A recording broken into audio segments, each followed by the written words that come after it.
স্বাগত ডিবিসি সংবাদে আপনাদের সাথে আছি সামিয়া জান্নাহ।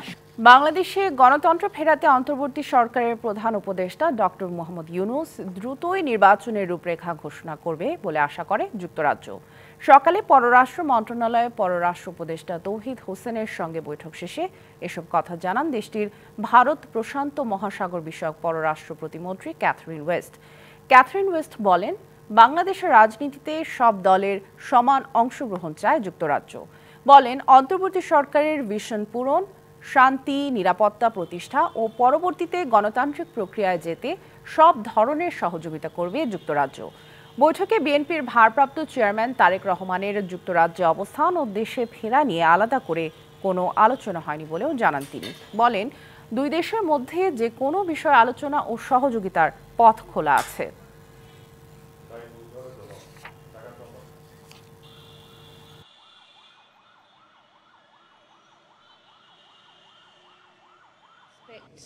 Professor Yunus to lay out his vision for how will that will unfold, and the UK will seek to support. যুক্তরাজ্য মনে করে বাংলাদেশে ভালো গণতন্ত্র প্রতিষ্ঠায় বর্তমান সরকার গুরুত্বপূর্ণ ভূমিকা রাখবে। বাংলাদেশের অন্তর্বর্তীকালীন সরকারের ভিশন পূরণ, শান্তি, নিরাপত্তা প্রতিষ্ঠা ও পরবর্তীতে গণতান্ত্রিক প্রক্রিয়ায় যেতে সব ধরনের সহযোগিতাও করবে যুক্তরাজ্য। আওয়ামী লীগের শাসনামলে গুমসহ গুলি করে পঙ্গু করার ঘটনায় আন্তর্জাতিক অপরাধ ট্রাইব্যুনালে 7টি অভিযোগ দিয়েছে ইসলামী ছাত্র শিবির। সকালে 6 ভুক্তভোগীকে নিয়ে আন্তর্জাতিক অপরাধ ট্রাইব্যুনালে যান সংগঠনের কেন্দ্রীয় নেতারা। এ সময় গুমের পর নিখোঁজ সহ মোট 7টি অভিযোগ জমা দেওয়া হয় ট্রাইব্যুনালে। অভিযোগে বলা হয়, এদের সবাইকে গুম করে গুলি বা চাপাতি রামদা দিয়ে হাত পা কেটে ফেলা হয়। এদের মধ্যে 2 জন 3 বছরের মতো গুম ছিলেন। 4 জন পুলিশ ও র্যাবের নির্যাতনের শিকার হয়ে পঙ্গু হয়েছেন।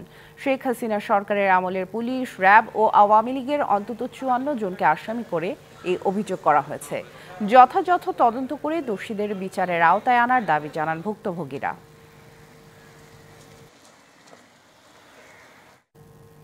লটারির মাধ্যমে নয়, পরীক্ষার মাধ্যমে ভর্তির দাবিতে রাজধানীর আসাদ গেট এলাকায় সড়ক অবরোধ করে বিক্ষোভ করেছে রেসিডেন্সিয়াল মডেল স্কুল অ্যান্ড কলেজের শিক্ষার্থীরা।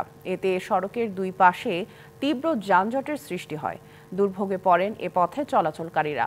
সকাল 10টার দিকে শিক্ষার্থীরা আসাদ গেট এলাকায় সড়কে অবস্থান নিয়ে বিক্ষোভ শুরু করে। তাদের অভিযোগ, করোনা মহামারী পরিস্থিতিতে লটারি পদ্ধতি চালু করা হয়। সেই পরিস্থিতি এখন না থাকলেও লটারির মাধ্যমে ভর্তি প্রক্রিয়া এখনও চলমান। এতে মেধা থাকার পরও ভালো প্রতিষ্ঠানে পড়ার সুযোগ হারাচ্ছেন অনেকে। দাবি আদায় না হলে আরও বড় পরিসরে আন্দোলনের হুঁশিয়ারি দিয়ে বেলা 12টার দিকে সড়ক ছাড়েন শিক্ষার্থীরা। এই আন্দোলনটা ছিল কিন্তু মেধাভিত্তিক, যাতে মেধার জয় হয় বা এমন কিছু। আর আমাদের এখন দাবি হচ্ছে মেধার মাধ্যমে যাতে ছাত্র ভর্তি করা হয়। লটারির মাধ্যমে তো একদম যোগ্য যে স্টুডেন্ট সবাই তো আর ঢুকতে পারে না, অযোগ্য স্টুডেন্টরাও ঢুকতে পারে। লটারি হচ্ছে সম্পূর্ণ একটা ভাগ্যের উপর। আজকের মতো এখন পর্যন্ত কোনো সিদ্ধান্ত আমাদের কাছে আসে নাই। যখন আসবে সিদ্ধান্ত তখন আমরা জানাই দিব। সহকারী প্রাথমিক শিক্ষকদের 10ম গ্রেড দাবি বাস্তবসম্মত নয় বলে মন্তব্য করেছেন প্রাথমিক ও গণশিক্ষা মন্ত্রণালয়ের উপদেষ্টা ডাক্তার বিধান রঞ্জন রায় পোদ্দার। সিলেটে বিভাগীয় কমিশনারের কার্যালয়ে মাঠ প্রশাসনের কর্মকর্তাদের সাথে মতবিনিময় সভায় এসব কথা বলেন তিনি। উপদেষ্টা বলেন, সহকারী প্রাথমিক শিক্ষকদের বিষয়ে যেসব জটিলতা রয়েছে তা ধাপে ধাপে উত্তরণ ঘটাতে হবে। পাণ্ডুলিপি পরিমার্জনের জটিলতায় বই মুদ্রণে দেরি হলেও আগামী বছর জানুয়ারিতেই বিনামূল্যে শিক্ষার্থীরা বই পাবে বলেও জানান তিনি। আমরা প্রক্রিয়া চালাচ্ছি, অগ্রসর হচ্ছে। ওয়ার্ক অর্ডার দেওয়া হয়ে গেছে আমাদের বইগুলো ছাপানোর, এবং আমরা আশা করছি যে জানুয়ারিতেই আমরা সব বই, বিশেষত প্রাইমারির সব বই আমরা বাচ্চাদের কাছে পৌঁছে দিতে পারবো। সহকারী শিক্ষক তারা তো 13তম গ্রেডে যোগ দেন। সহকারী শিক্ষকরা তারা কিন্তু শতভাগ পদোন্নতি পাবেন এই সহকারী প্রধান শিক্ষক পদে। হত্যা চেষ্টা মামলায় বেসরকারি টেলিভিশন চ্যানেল দেশ টিভির ব্যবস্থাপনা পরিচালক মোহাম্মদ আরিফ হাসানকে 3 দিনের রিমান্ডে নেওয়ার আবেদন করেছে পুলিশ। শনিবার রাতে ঢাকা মহানগর পুলিশের গোয়েন্দা বিভাগের একটি দল হযরত শাহজালাল আন্তর্জাতিক বিমানবন্দর থেকে তাকে গ্রেপ্তার করে। আরিফ হাসানের বিরুদ্ধে বৈষম্য বিরোধী আন্দোলনের ঘটনায় করা একটি হত্যা চেষ্টা মামলা হয়। গোপন সংবাদের ভিত্তিতে বিমানবন্দর থেকে গ্রেপ্তার করা হয় আরিফ হাসানকে। পরে তাকে ডিবি পুলিশের মিন্টো রোডের কার্যালয়ে নেওয়া হয়। আরিফ হাসান বেসরকারি টেলিভিশন চ্যানেল মালিকদের সংগঠন association of television channel owners অ্যাটকোর সাধারণ সম্পাদক।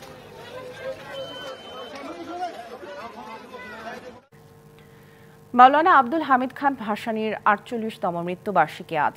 আওয়ামী মুসলিম লীগের প্রতিষ্ঠাতা সভাপতি মাওলানা আব্দুল হামিদ খান ভাসানী আজীবন অধিকার বঞ্চিত, অবহেলিত ও মেহনতি মানুষের অধিকার আদায়ে নিরবচ্ছিন্ন সংগ্রাম করে গেছেন। মহান এই নেতার জন্ম সিরাজগঞ্জে হলেও তার জীবনের বড় একটি সময় তিনি কাটিয়েছেন টাঙ্গাইলের সন্তোষে। এই উপলক্ষে সেখানে মাওলানা ভাসানী বিজ্ঞান ও প্রযুক্তি বিশ্ববিদ্যালয়ের উদ্যোগে নানা আয়োজনে পালিত হচ্ছে দিবসটি। সকালে ভাইস চ্যান্সেলর অধ্যাপক ডক্টর মোহাম্মদ আনোয়ার আজিম আখন্দের নেতৃত্বে বিশ্ববিদ্যালয়ের পক্ষ থেকে তার সমাধিতে পুষ্পস্তবক অর্পণের মধ্য দিয়ে আনুষ্ঠানিকতা শুরু হয়। এরপর বিভিন্ন সামাজিক সাংস্কৃতিক সংগঠন ও ভাসানী পরিবারের পক্ষ থেকে শ্রদ্ধা জানানো হয়। শ্রদ্ধা নিবেদন শেষে কৃষক শ্রমিক জনতা লীগের সভাপতি বঙ্গবীর কাদের সিদ্দিকী বীর উত্তম বলেন, অতীত ভুললে চলবে না, দেশের জন্য যার যে অবদান তা স্বীকার করে এগিয়ে যেতে হবে। ক্ষমতা কারো জন্য চিরস্থায়ী নয়, যারা ছিলেন তাদের জন্য যেমন নয়, আজকে যারা এসেছেন তাদের জন্য চিরস্থায়ী নয়। সেই জন্যে দেশের মানুষের কথা চিন্তা করুন, মানুষকে সম্মান করুন, অতীতকে সম্মান করুন। যাদের এই দেশের জন্য অবদান আছে তাদেরকে যথাযোগ্য সম্মান দিয়ে রাষ্ট্র চালাবার। পাকিস্তান থেকে সরাসরি চট্টগ্রাম বন্দরে পণ্য নিয়ে আসা জাহাজ নিয়ে চলছে আলোচনা সমালোচনা। কি ছিল সেই জাহাজে, আর কেনই বা এতদিন পর পাকিস্তান থেকে জাহাজ সরাসরি বন্দরে এলো, এমন অনেক প্রশ্নের উত্তর নিয়ে সামাজিক যোগাযোগ মাধ্যমে বইছে ঝড়। বন্দর কর্তৃপক্ষ জানিয়েছে, আলাদা কোনো চুক্তি বা সুবিধায় নয়, স্বাভাবিক প্রক্রিয়া অনুসরণ করেই এসব পণ্য বন্দরে নামানো হয়েছে। দুবাই ও করাচি বন্দর থেকে পণ্য বোঝাই করে পানামার পতাকাবাহী জাহাজ এমভি ইউয়ান জিয়ান ফাজং চট্টগ্রাম বন্দরে পৌঁছায় 11ই নভেম্বর। পরদিন ৩২৮টি কন্টেনার নামিয়ে চলে যায় ইন্দোনেশিয়ায়। ৩২৮ কন্টেনারের মধ্যে ৬৪টি এসেছে দুবাইয়ের জেবেল আলী বন্দর থেকে, আর করাচি বন্দর থেকে আনা বাকি ২৬৪টি কন্টেনার ছিল সোডিয়াম কার্বনেট, চুনাপাথর, ম্যাগনেসিয়াম কার্বনেটের মতো বিভিন্ন শিল্পের কাঁচামাল। এই জাহাজ দিয়ে পণ্য এনেছে বাংলাদেশের কর্ণফুলী গ্রুপের প্রতিষ্ঠান রিজেন্সি লাইন্স। আওয়ামী লীগের সাবেক সংসদ সদস্য সাবের হোসেন চৌধুরীর পারিবারিক প্রতিষ্ঠান কর্ণফুলীর সহযোগী প্রতিষ্ঠান এই কোম্পানি। একই জাহাজে পাকিস্তান থেকে 2 কন্টেনার 52 মেট্রিক টন খেজুর আমদানি করেছে খাতুনগঞ্জের ফারুক ট্রেড ইন্টারন্যাশনাল। আমরা কোয়েশ্চেন করছি না যে চায়না থেকে ডিরেক্ট এরকম 11 দিনে এটা আসলো, আমি এটা 100% এক্সামিন করবো বা এরকম কোনো বিষয় নাই। তো পাকিস্তানের ক্ষেত্রে আমরা কেন এইভাবে এটা চিন্তা করব? এখন হয়তো রাজনৈতিক প্রেক্ষাপট বা আশেপাশের জিনিসগুলোর কারণে হয়তো এটাকে আমরা বেশি ফোকাস করছি, বাট কাস্টম এটা করতে পারে, তারা চাইলে 100% এক্সামিন করে জিনিসগুলো ডেলিভার করতে পারে। সামাজিক যোগাযোগ মাধ্যমে এই জাহাজ নিয়ে নানা ভুল তথ্য বিভ্রান্তি তৈরি করছে বলে মনে করছে সংশ্লিষ্টরা। দুবাইয়ের শিপে জাস্ট করাচি হয়ে নিয়ে আসছে। করাচির থেকে তো আগেও কন্টেনার আসতো, যেটা দুবাই হয়ে সিঙ্গাপুর কলম্বো হয়ে। এবার ওই যে আমাদের আরএসএল এর একটা জাহাজ জাস্ট দুবাই থেকে আসতেছে, ওটা করাচি টাচ করে আসছে। আমাদের 80% ইম্পোর্ট আসে চায়না থেকে, 10% ইন্দোনেশিয়া, মালয়েশিয়া, ইন্ডিয়া সবচেয়ে বড়, দুবাই, তারপর পাকিস্তান। তো এগুলা পাকিস্তান থেকে আসছে না আগে, এই জাহাজের কতবার দিলাম। আইজিএম, ইজিএম সব সাবমিট করা কন্টেনার লিস্ট সব পোর্টে আছে, কাস্টমার কাছে। এর আগে পাকিস্তান থেকে জাহাজে করে শ্রীলঙ্কা, মালয়েশিয়া কিংবা সিঙ্গাপুরের বন্দরে আনা হতো চট্টগ্রামমুখী কন্টেনার। সম্প্রতি দুবাই ভিত্তিক কন্টেনার জাহাজ পরিচালনাকারী সংস্থা ফিডার লাইন্স ডিএমসিসি কয়েকটি দেশের বন্দরকে যুক্ত করে চালু করেছে এই সেবা। মাসুদুল হক, ডিবিসি নিউজ, চট্টগ্রাম। মধ্যরাতের আগুনে পুড়ল চট্টগ্রামের জেলে পল্লী। ভস্মীভূত বসতঘর, ব্যবসা প্রতিষ্ঠান সহ অন্তত অর্ধশত স্থাপনা। ফায়ার সার্ভিসের 7টি ইউনিটের 3 ঘন্টার চেষ্টায় আগুন নিয়ন্ত্রণে এলেও সব হারানো জেলেদের হাহাকার যেন থামছেই না। ফায়ার সার্ভিস কিছু জানাতে না পারলেও একটি ঘর থেকে সূত্রপাত বলে ধারণা জেলেদের। আর ক্ষয়ক্ষতি হয়েছে কয়েক কোটি টাকা। চট্টগ্রামের পতেঙ্গার আকমল আলী ঘাট জেলেপাড়ায় আলমগীর সওদাগরের দোকানে বিক্রি হতো তেল, ডিজেল ও নৌকার সরঞ্জাম। মুহূর্তেই পুড়ে ছাই সব। এখানে আগুন লাগছে, আমি আসি দেখছি এখানে সব শেষ। এখানে গ্যাসের দোকান ছিল, তেলের দোকান ছিল, মুদির দোকান ছিল, অনেক ঘর বাড়ি ছিল, চলে ছাই হয়ে গেছে। আর অনেক জাল ছিল, এদের মৎস্যর জাল ছিল, অনেক ক্ষয়ক্ষতি হয়েছে, প্রায় 20 টাকার উপরে। শনিবার রাত 12টার দিকে এই আগুন লাগে। মাত্র 10 থেকে 12 মিনিটে আগুন ছড়িয়ে পড়ে পুরো জেলেপাড়ায়। এতে পথে বসেছে অর্ধশত পরিবার। এই দোকানটা অনেক কষ্ট করে তুলে ধরছি, এমনভাবে শেষ হয়ে গেছে, কালকে যে ভাত দুটো খাবো এই অবস্থা কি আর নাই। টিনের তৈরি এসব ঘরে রাখা হতো মাছ ধরার জাল, রশি, নৌকার জ্বালানি সহ বিভিন্ন সরঞ্জাম। সব তো বাঁশের ঘর, জাল, কাজে সব শুকনো বাঁচত, সবগুলো এক লগে মানে দাদা করে আগুন চলে গেছি। আগুনে পুড়ে জীবিকার সবটুকু হারিয়ে এখন দিশেহারা জেলেরা। সামনের দিনে খাবার জোগানোই এখন বড় চ্যালেঞ্জ। আছে মহাজনের ঋণের কিস্তির চিন্তাও। কেউ একটা তেন বাঁচাতে পারেনি, সব পুড়ে গেছে। আমার প্রায় 1 কোটি টাকার মতন কি জালে, রশিয়ে, কাশিয়ে, তেলে সব শেষ। সম্পূর্ণ টাকা তো মানুষের থেকে ধার করে নাকি এগুলা তিলে তিলে করে জোড়াইছি। এখন একদম সর্বহারা, আমাদের কিছু নেই আর। সমুদ্রে জোয়ার থাকায় রক্ষা পাওয়া গেছে বড় ধরনের প্রাণহানি থেকে। এদিকে আগুনের ঘটনাস্থলে মাটির নিচ দিয়ে গেছে জিটিসিএল এর গ্যাস সরবরাহ লাইন। আগুনের কারণে ঝুঁকি তৈরি হলেও আপাতত কেটে গেছে বড় বিপদ। Mujibul Haque, DBC news, Chittagong. গাজীপুরের কাশিমপুরে গ্যাসের লিকেজ থেকে বিস্ফোরণে 4 জন দগ্ধ হয়েছেন। ভোর 5:30টার দিকে বাগবাড়ি এলাকায় এ ঘটনা ঘটে। সকাল 8:30টায় আহতদের ঢাকার জাতীয় বার্ন ও প্লাস্টিক সার্জারি ইনস্টিটিউটে আনা হয়। দগ্ধদের মধ্যে তানজিলের 30%, রাব্বির 23%, শামসুলের 5%, রোজিনার 4% দগ্ধ হয়েছে। এদের মধ্যে 2 জনের শরীর বেশি পুড়ে যাওয়ায় তাদের নিবিড় পরিচর্যা কেন্দ্রে রাখা হয়েছে। বাকি 2 জনকে প্রাথমিক চিকিৎসা দিয়ে ছেড়ে দেয়া হয়েছে বলে জানান চিকিৎসক।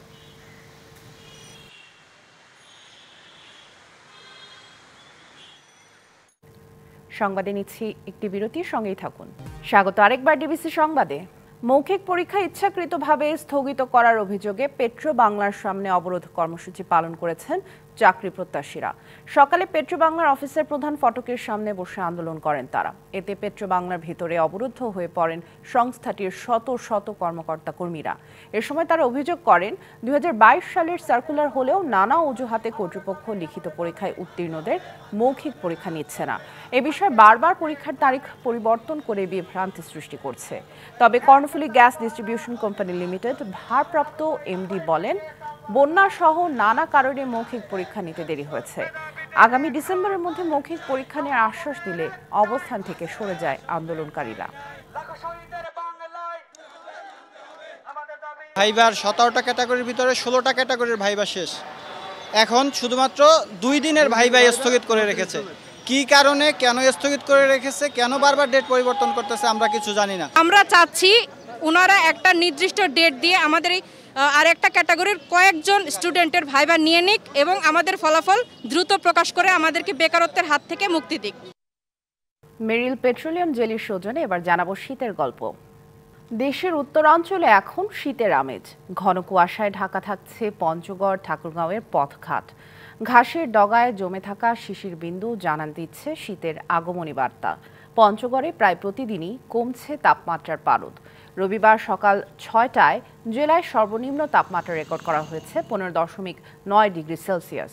ঘন কুয়াশা উপেক্ষা করে কাজে বের হন শ্রমজীবীরা। মহাসড়কে হেডলাইট জ্বালিয়ে চলাচল করছে যানবাহন। গত 2 দিন ধরে ঘন কুয়াশায় ঢাকা পড়েছে ঠাকুরগাঁও। হিমেল হাওয়ার কারণে শীতের তীব্রতা আরও বেশি অনুভূত হচ্ছে। আবহাওয়া অফিস জানিয়েছে তাপমাত্রা আরও কমতে পারে। কোনো কিছু একখানা বোঝা যাচ্ছে না, দূর থেকে মনে হচ্ছে গাড়ি ঘোড়া যদি আসতেছে তাও বোঝা যাচ্ছে না। আজকে প্রচন্ড কুয়াশা। কালকে 2 দিন থেকে গত কুয়াশাও অনেক বেশি এবং ঠান্ডার তীব্রতাও অনেকটাই বেশি। ঠান্ডার জন্য তো সমস্যা হচ্ছে, এখন সর্দি কাশি জ্বর লেগেই আছে বাচ্চাদের। ভ্যানটা যে চালাবো যে মানে শীতের জন্য আমরা কামাই ধামাই করতে পারি না। নভেম্বরের মাঝামাঝিতেও শিশুদের শীতের কাপড়ের বিক্রি জমেনি মুন্সিগঞ্জের সদর উপজেলার তৈরি পোশাক পল্লীতে। অপরদিকে বেড়েছে পোশাক তৈরির খরচ। এতে দুশ্চিন্তায় ২,০০০-এর বেশি ক্ষুদ্র কারখানার মালিক শ্রমিকরা, আর মজুরি নিয়ে হতাশায় কারিগররা। মুন্সিগঞ্জ সদরের সিপাহীপাড়া, রামপাল, শাখারীবাজার, দয়ালবাজার এলাকায় প্রায় প্রতিটি বাড়ি যেন এক একটি ক্ষুদ্র পোশাক কারখানা। ২,০০০-এর বেশি কারখানা এখানে। শীত মৌসুম সামনে রেখে তৈরি করা হচ্ছে শিশুদের বাহারি পোশাক। তবে কঠোর পরিশ্রম করা কারিগরদের দৈনিক মজুরি মাত্র ৫০০ থেকে ৬০০ টাকা। এতে সংসার চালাতে হিমশিম খাচ্ছেন তারা। ১৮ ঘন্টা কাজের মধ্যে যে সার্কিটের আমরা টাকা দেই, আবার নিজের টাকা রাখি, কিন্তু আমাদের ৫০০ টাকা মজুরি পত্র আছে। এই বাজার মূল্যতে আমাদের মনে করেন যে কোনোভাবেই চলতেছে না। এদিকে নভেম্বরের মাঝামাঝি সময়েও দেখা নেই শীতের। এ কারণে বাজারে চাহিদা কম গরম কাপড়ের। এছাড়া উপকরণের দাম বাড়ায় দুশ্চিন্তায় কারখানা মালিকরা। জিনিসপত্রের সব কিছুর দাম বাড়ছে, কাপড়ের দাম বাড়ছে, কিন্তু আমরা মাল আমাদের লাভের থেকে কমে গেছে, আমরা মালটা রেট বাড়ায় বেচতে পারি না। তবে শীত মৌসুম ঘিরে এবার ৫০ থেকে ৫৫ কোটি টাকার শিশুদের পোশাক বিক্রির আশা করছেন বিসিকের কর্মকর্তারা। এই বছরে যে শীতকালীন যে তাদের যে একটা লক্ষ্যমাত্রা রয়েছে সেটা ৫০ থেকে ৫৫ কোটি টাকা লক্ষ্যমাত্রা রয়েছে। তাদের যে প্রস্তুতি রয়েছে তাতে আশা করা যাচ্ছে যে তাদের যে লক্ষ্যমাত্রা তারা অর্জন করতে সক্ষম হবে। মুন্সিগঞ্জ সদরের এসব ক্ষুদ্র পোশাক কারখানায় কাজ করেন অন্তত ৩০,০০০ কারিগর। DBC news desk. ইসরায়েলের প্রধানমন্ত্রী বেনিয়ামিন নেতানিয়াহুর বাড়ি লক্ষ্য করে 2টি ফ্ল্যাশ বোমা নিক্ষেপ করা হয়েছে। তবে এই ঘটনায় কেউ হতাহত হয়নি। কে বা কারাই হামলা চালিয়েছে সে বিষয়েও কিছু জানা যায়নি। স্থানীয় সময় শনিবার উত্তর ইসরায়েলি শহর সিজারিয়ায় নেতানিয়াহুর বাড়ির বাগানে এই বোমা নিক্ষেপ করা হয়। ঘটনার সময় নেতানিয়াহু বা তার পরিবারের কেউই ওই বাড়িতে ছিলেন না এবং কোনো ক্ষয়ক্ষতির খবরও পাওয়া যায়নি। এদিকে এই ঘটনার পরিণতি ভালো হবে না বলে হুঁশিয়ারি দিয়েছেন ইসরায়েলের প্রতিরক্ষা মন্ত্রী ক্যাটস। এই ঘটনার নিন্দা জানিয়েছেন ইসরায়েলের প্রেসিডেন্ট আইজাক হারজগ।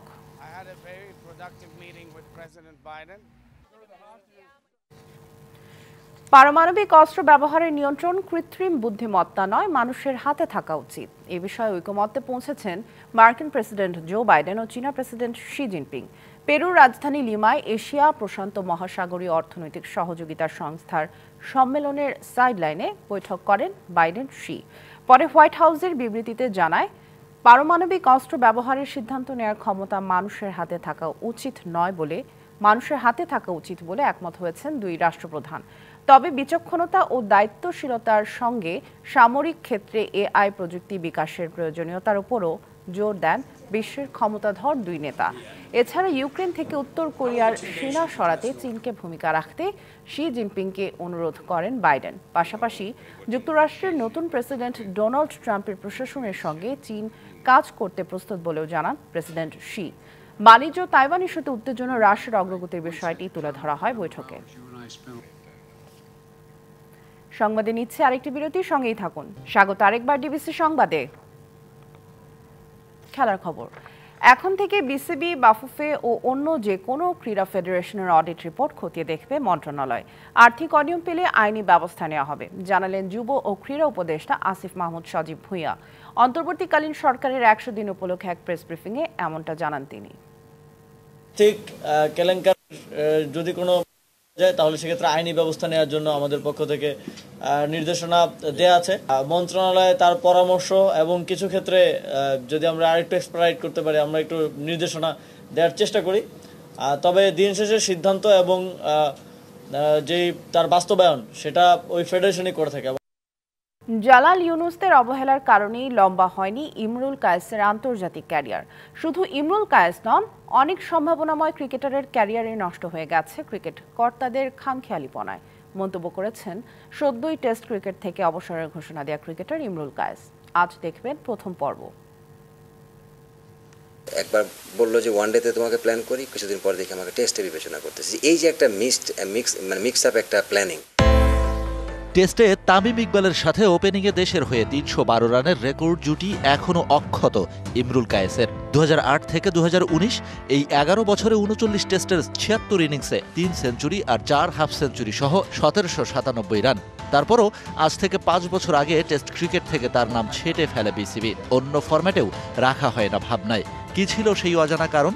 মুখ খুললেন ইমরুল কায়েস নিজেই। এটা আমার ব্যর্থতা, আমি পছন্দের পাত্র হইতে পারি না একজন মানুষের বা ক্যাপ্টেনের বা যাই হোক কেন, আমার স্কিল আমার ভিতরে নাই, যে একজন মানুষকে খুশি করার স্কিল যেটা আমার ভিতরে নাই।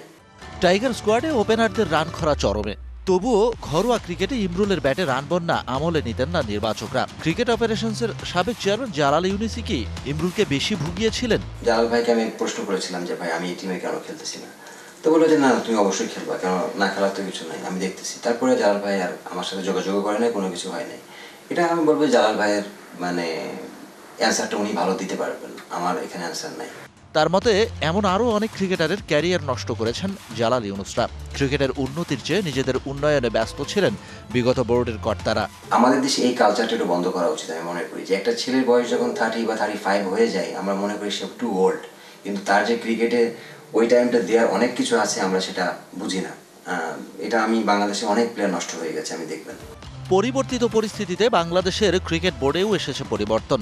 ইমরুল কায়েসের প্রত্যাশা, মাঠের ক্রিকেট থেকে উঠে আসা ফারুক আহমেদরা যেন ক্রিকেটের উন্নয়নেই কাজ করেন। এই মানুষগুলোর সাথে যদি আমরা এক্সপেরিয়েন্সটা তাদের নিতে পারি, বাংলাদেশ ক্রিকেট চেঞ্জ হয়ে যাবে। Shahan Papon, DBC news, Dhaka. 1 বছরে 49 সেঞ্চুরি, আইপিএল এর নিলামে জায়গা করে নিলেন 13 বছরের ভারতীয় বিস্ময় বালক বৈভব সূর্যবংশী। সবচেয়ে কম বয়সী ক্রিকেটার হিসেবে নিলামে আছেন এই ব্যাটার, আর সবচেয়ে বেশি বয়সী ক্রিকেটার হিসেবে আছেন 42 বছরের জেমস অ্যান্ডারসন। চূড়ান্ত নিলামে জায়গা পেয়েছেন বাংলাদেশের 12 ক্রিকেটার। বৈভব সূর্যবংশী নামটা ইতিমধ্যে অনেকের কানে পৌঁছে গেছে, কিন্তু কি এমন করেছেন এই কিশোর? বয়স মাত্র 13 বছর 234 দিন। এর মধ্যেই ক্রিকেট দুনিয়ায় হইচই ফেলে দিয়েছেন বৈভব। সবচেয়ে বেশি আলোচনায় এসেছেন এবারের আইপিএলের চূড়ান্ত নিলামে জায়গা করে নিয়ে। এর আগেই খেলে ফেলেছেন ভারতের অনূর্ধ্ব 19 টেস্ট দলে।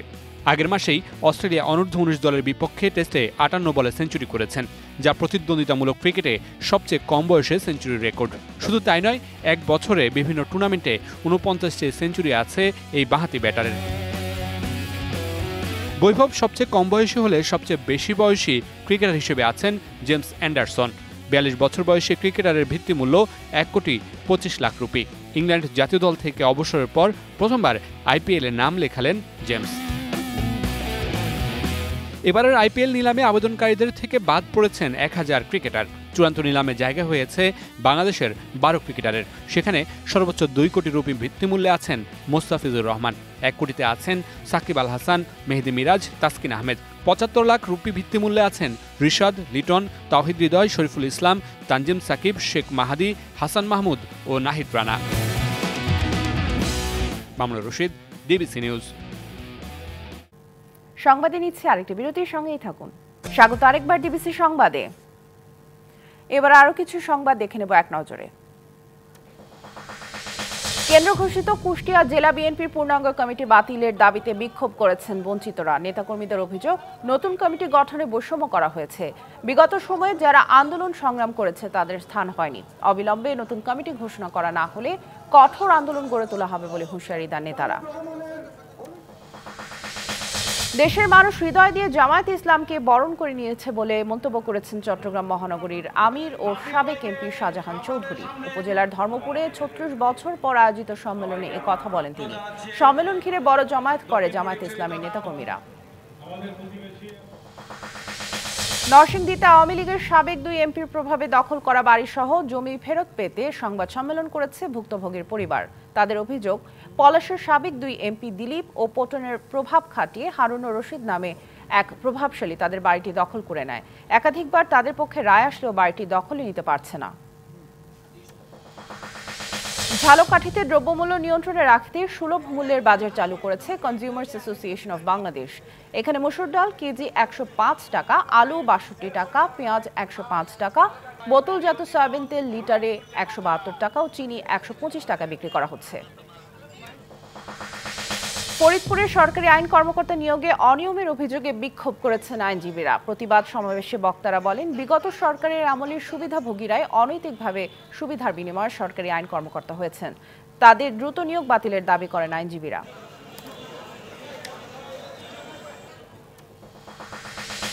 সংবাদই ছিল এখনকার মতো। ডিবিসি নিউজের সংবাদগুলো পড়তে ভিজিট করুন dbcnews.tv আর ভিজিট করুন ডিবিসি নিউজের ফেসবুক পেজ এবং ইউটিউব চ্যানেল। সঙ্গেই থাকুন।